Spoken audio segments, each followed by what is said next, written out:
Senhoras e senhores, boa noite. Sejam todos muito bem-vindos ao Centro Cultural FESO ProArte.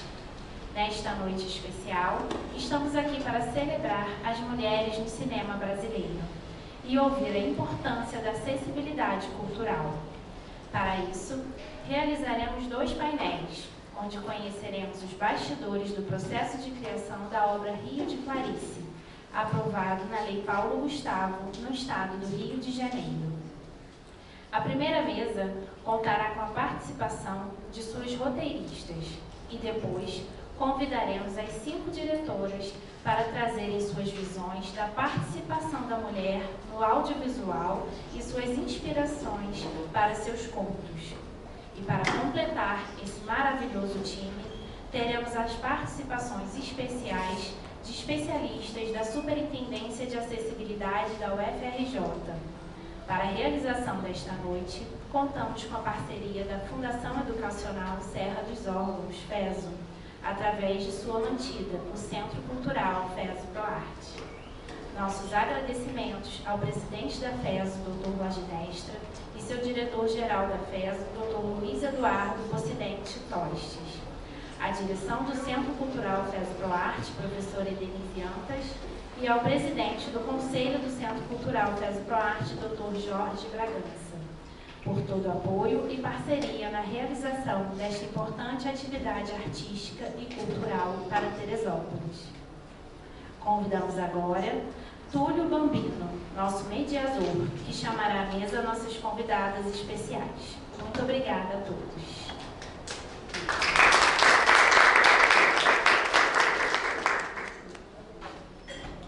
Boa noite a todos. Professora da PUC, roteirista, Tereza Montero. Rafael Grande, roteirista, diretora, cineasta. Pode falar.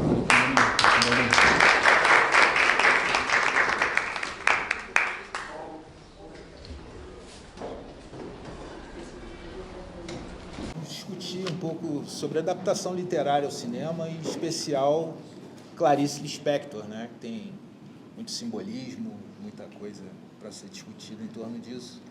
Adaptação literária e o cinema, especificidades dos contos de Clarice Lispector. Boa noite a todos. House. Acho que a adaptação da literatura para o cinema é uma obra diferente que a gente vai fazer. A gente não tem esse compromisso de registrar no filme exatamente a mesma coisa do que está na literatura, porque a literatura ela é muito mais rica que o cinema, inclusive. A literatura fala de emoções, a literatura fala de detalhes, a literatura ela é muito abrangente, né? Você, quando está lendo um livro, é como se você estivesse viajando dentro daquele universo muito profundo que é a literatura. Então, quando você faz essa tentativa de pegar a literatura e traduzir para a imagem, existem alguns cuidados, algumas atenções que eu procuro ter para tentar, claro, alcançar aquele significado maior da obra, mas permitindo fazer do filme uma obra nova, independente, inteira, por si só já é uma outra obra, mas vem da essência da literatura, que para mim é o mais sagrado que tem, a obra, a literatura, então, da Clarice, né? Ela me ajuda, quando eu leio, eu consigo vislumbrar a imagem, eu consigo, algumas palavras, alguns diálogos, algumas intenções, são totalmente possíveis de você traduzir para a imagem, porque cinema é imagem em movimento, né? E aí, a obra da Clarice, especialmente dentro dos textos, as personagens vivem momentos muito interiorizados. A obra da Clarice é uma coisa de entrar para dentro, não para fora, né? Então, é difícil, não é fácil, mas estamos aí para... É uma brincadeira séria, é com muito respeito que eu faço, porque a Clarice é minha tia-avó, né? E eu convivi com ela até os 11 anos de idade, e eu estou sempre tentando me conectar com ela para ver o que ela quer que eu diga no filme. Aí, por isso que eu falei, Tereza, help! Tereza é nossa grande biógrafa, né, da Clarice Lispector, escritora. E é isso. Doutorado sobre Clarice Lispector. Tem que entrar em contato, né? Isso que ela falou do entrar em contato. A própria Clarice Lispector, numa entrevista que ela concedeu ao Júlio Lerner na TV Cultura, né, ela fala isso assim, que um professor do Colégio Pedro II leu A Paixão segundo GH e não tinha entendido nada. E uma jovem de 17 anos lia esse livro, e esse livro era o livro de cabeceira dessa jovem. Então, a própria Clarice, ela já deu a chave de leitura. Ela falou assim, como pode o professor de literatura do Pedro II, que tem todo um instrumental, né, disse que eu não entendia a obra. E a jovem de 17 anos fez desse livro o livro de cabeceira dela. Aí ela disse o seguinte para o Júlio Lerner, porque entender, ela dizia, não é uma questão de inteligência, mas de entrar em contato. Aí ela dizia, ou toca ou não toca. Então, assim, a própria Clarice já... Então, isso que a Nicole falou é muito importante. Claro, é um trabalho de inteligência, né? Toda essa construção do roteiro, todas as funções, né? Mas tem também esse lado da intuição, e a Clarice era, por excelência, uma pessoa intuitiva, tanto que ela resistia. Tem várias crônicas da Clarice que ela fala muito sobre isso, né? Sobre a questão da inteligência e da intuição. E ela sempre dizia, não, eu sou uma intuitiva. Ela gostava de marcar isso. Então, esse trabalho também do filme tem esse dado de como é que a gente vai identificar nessas histórias essa camada que não é uma camada tão evidente, né? Porque você pode, sim, você vai levantar uma série de elementos do enredo, que é um enredo, às vezes, muito fino, assim, Clarice não ela não constrói paisagens, grandes histórias, ela não tinha essa, digamos assim, ela não tinha essa habilidade, né? Por exemplo, um Jorge Amado, né? Quando você lê uma obra do Jorge Amado, é totalmente diferente. A habilidade dela é isso que a Nicole falou, essa paisagem, é uma paisagem, mas é interior. Como é que você vai mostrar isso através do cinema? Eu acho que esse aqui é o grande desafio, né, Nicole?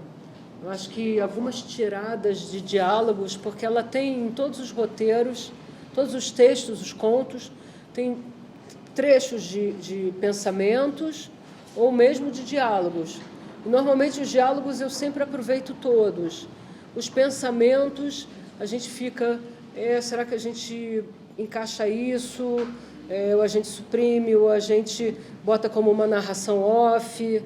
Então, existem essas técnicas, né, da escrita do roteiro, de como falar dos 5 contos, né? De como você pega, né, uma ideia, um sentimento, ou um diálogo, ou uma ação, porque principalmente o roteiro ele é feito da ação, né?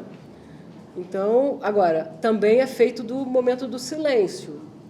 E um grande professor de cinema dizia que o silêncio não existe, né? O silêncio não existe no cinema. E na obra da Clarice existe muito a coisa do personagem, a personagem principalmente. A maior parte dessas histórias são histórias de mulheres, né? Inclusive, por uma coincidência, né, Tereza? Os contos escolhidos vieram numa cronologia de uma jovem, de uma mulher mais 35, 40. A gente tem uma senhora que está fazendo 86 anos, a visão dela sobre a família, que é o conto Feliz Aniversário. É um conto escrito nos anos 50, que é um dos mais conhecidos da Clarice, né? Que é uma história que todas nós podemos viver, que é uma festa de aniversário de uma senhora mais velha que recebe as noras, os netos, aquela festa, e ela vê aquelas relações entre aquelas pessoas, né? Os egos, né? Entre as noras. Então, é uma história muito viva, né? O conto Feliz Aniversário. E eu quis dedicar a direção desse conto a Maria Luísa Boim, que é uma diretora também que tem um histórico, né, do cinema, e eu dei de coração para a Maria Luísa dirigir esse conto, porque ele é um dos mais difíceis que a gente está filmando, com mais personagens, e ela tem essa capacidade de estudo, de se dedicar, de entrar dentro dessa história, e ela é uma pessoa dessa idade também, né? Quer dizer, ela não chegou a 86 ainda, né, mano? Ela tá... enfim, ela fez 80, então, assim, que bom a gente valorizar as nossas diretoras octogenárias, né? Octogenárias. E aí um conto muito lindo também, que é o conto Mal-Estar de um Anjo, que tem um humor finíssimo, né? Que é a história de uma mulher que sai da consulta da psicanalista, que vai ser feita pela Dora Pellegrino, né, em homenagem à história do Hélio Pellegrino com a Clarice, porque tudo tem conexão. Tipo assim, não vou pegar um ator, porque, aquele ator... Não, tem que ter um sentimento com a Clarice também. Eu procuro escolher atores que cabem bem na história também, né? E aí a Dora combina muito e tal. Então, ela sai da consulta da psicanalista, está um grande... Olha, a gente puxando a força da chuva, né, gente? Com a história do Mal-Estar de um Anjo, uma grande tempestade que a gente vai produzir, nem precisaria, né, porque vamos ter. E aí tem essa coisa da mulher, né? Da mulher que sai do psicanalista, que está passando por uma chuva e ela precisa voltar para casa, porque tem 2 filhos que estão esperando por ela. E aí dentro uma mulher desesperada dentro do carro dela, pedindo carona, por favor, me dá uma carona, porque não tem um Uber, não tem um táxi na cidade.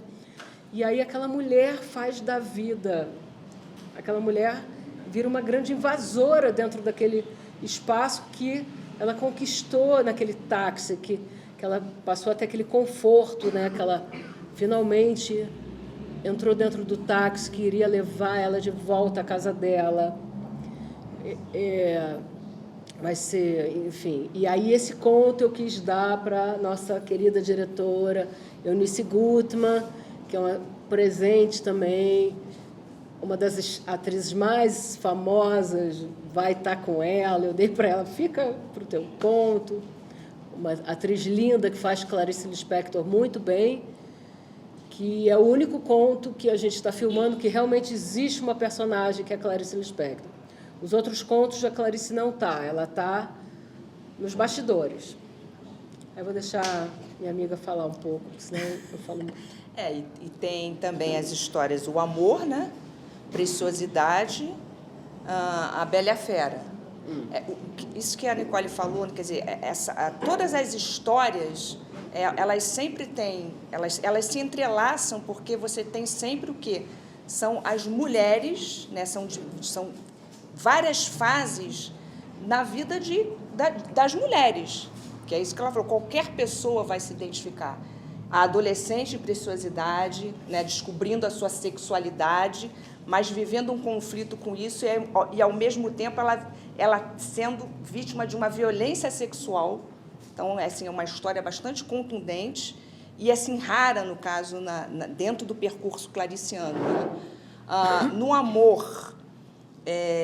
que é dessa época também, né, que a Clarice escreve, e o conto Feliz Aniversário, isso é uma coisa que é interessante da gente pegar, porque assim, a Clarice, nesse momento, ela ainda era uma mulher casada, com filhos, quer dizer, ela sentia na pele o que era ser mulher, com esse núcleo familiar. Todos esses conflitos né, que essas personagens vivem, na realidade a Clarice também vivia.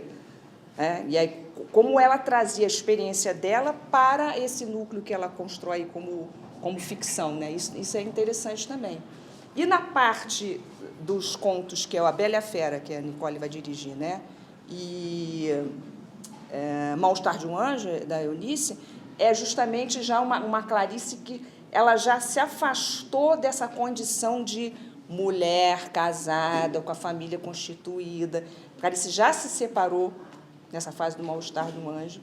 Ela já voltou a morar no Rio, porque ela foi casada com um diplomata, né? Ela ficou muitos anos morando fora do Brasil. Então, ela já se vê num outro tipo de experiência.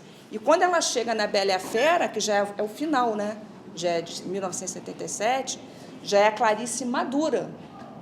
E a Clarice falando de uma situação também que ela pouco explorou ao longo da trajetória, que é a questão social, que é o encontro da personagem da Carla, né, uma mulher muito rica, com uma mendiga. E o que vai acontecer nesse embate aí? Então, assim, é sempre esse universo feminino sendo visto sob diferentes pontos de vista, né, e em diferentes fases da mulher. Por isso que eu acho que aí a escolha, sabe, Túlia, assim, foi Nicole que escolheu essas 5 histórias. Foi muito feliz por isso, porque é muito rico. Quem assistiu o filme vai perceber isso. Essas diferentes mulheres em diferentes épocas. Como elas lidam com esses sentimentos. Das coisas mais, assim, centrais, que são justamente o relacionamento homem-mulher, o casal. Né? Por exemplo, o Conto Amor, que a Tassiana Oliveira vai dirigir. Quer dizer, como é que essa trajetória dessa mulher, dessa Ana, né, que ela vive aquele cotidiano, né, uma família bem constituída, com seus filhos, mas um belo dia essa mulher se vê, de repente, diante de um parque fantástico, que é aqui o Parque Nacional, né, vai ser filmado lá, e como é que ela entra em contato com o reino vegetal, como é que essa mulher vai... ela vai sair de todo esse cotidiano previsto, o destino de mulher, né? A Clarice Lispector usa essa expressão, né? Ela encontrou o seu destino de mulher. Isso é muito típico nessas histórias. E como é que ela vai, de repente, se ver com esse momento de epifania. Todas essas histórias têm. A jovem, né, quando ela de repente, ela cruza com 2 rapazes que vão, literalmente, né, vão atacá-la, violentá-la, não no sentido literal do estupro, mas vão cometer um ato que ela vai, né, enfim, vai ser violentada mesmo. O amor nesse encontro que ela tem no Jardim Botânico, quer dizer, que ela consegue se afastar da família, do núcleo familiar, né? O Mal-Estar de um Anjo, que é uma situação que ela está fora de casa, mas que ela assim, que é a intrusa que entra no táxi, né? E que põe à prova o quê? O ser anjo, né? O acolher. Por que eu tenho que acolher essa mulher que entrou no meu táxi? E que não tem noção de nada, e que quer que eu... Passa a ser abusada. Né? E que eu... Não, você vai levar o meu vestido, eu tenho uma premiere, quer dizer, uma coisa totalmente... Quer dizer, essas personagens de todas essas histórias, elas são arrancadas, assim, de uma vida que todos nós tentamos, né? Assim, que seja previsível, que seja, né, dentro de um... E que, de repente, aquilo entra no cotidiano e te tira do eixo, né? Todas essas histórias fazem isso.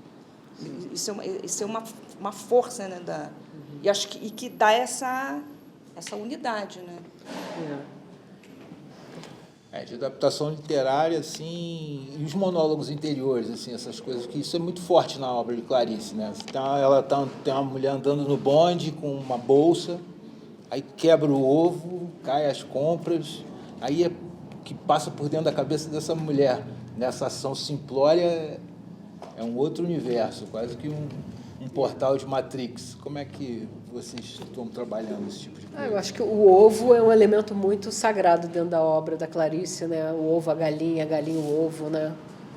Então, ela traz essa relação do ovo e a galinha em vários contos, em várias épocas, ela fala sobre isso, né?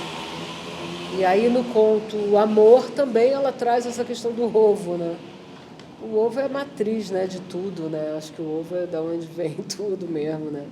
Eu em 2001, eu filmei o conto O Ovo e a Galinha, que é lindíssimo esse filme. E a história é fortíssima, fortíssima. O conto é uma das coisas mais fortes que eu já li na minha vida. Dela, né, da Clarice, da tia Clarice. E aí eu queria fazer alguns agradecimentos, né? Eu queria agradecer, acho que em primeiro lugar, né, a todos os seres divinos, né? Porque para mim fazer um filme não é uma questão material, mas também é uma questão espiritual, né? De trazer essa história à realidade. Isso para mim passa por um processo espiritual também.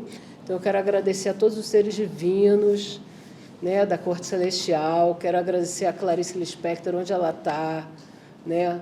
Ao Pinhas, a Mânia, né? A minha avó também, Tânia, minha mãe. Quero agradecer muito ao Paulo Gustavo, né? A esse ator tão lindo, né? Que virou um símbolo tão importante para todos nós artistas do Brasil todo, né? Agradecer ao movimento do governo brasileiro, do Ministério da Cultura, né? Que levantou essa possibilidade dessa lei para tantos artistas no Brasil, né? E que o movimento da cultura volte com força, né? Quero agradecer aqui a cidade de Teresópolis, que está acolhendo o filme, né? A Proarte, a FESO Proarte, que é uma casa com tanto histórico, né, de cultura, né, que abraçou o filme, né? A Denise Antas, né? O senhor Jorge Bragança também, né, que tem esse esforço cultural aqui dentro dessa cidade. Quero agradecer ao prefeito da cidade, Vinícius Clausen, a nossa política toda da cultura, que caminhou muito bem dentro da Lei Paulo Gustavo, aqui de Teresópolis. A gente é do interior.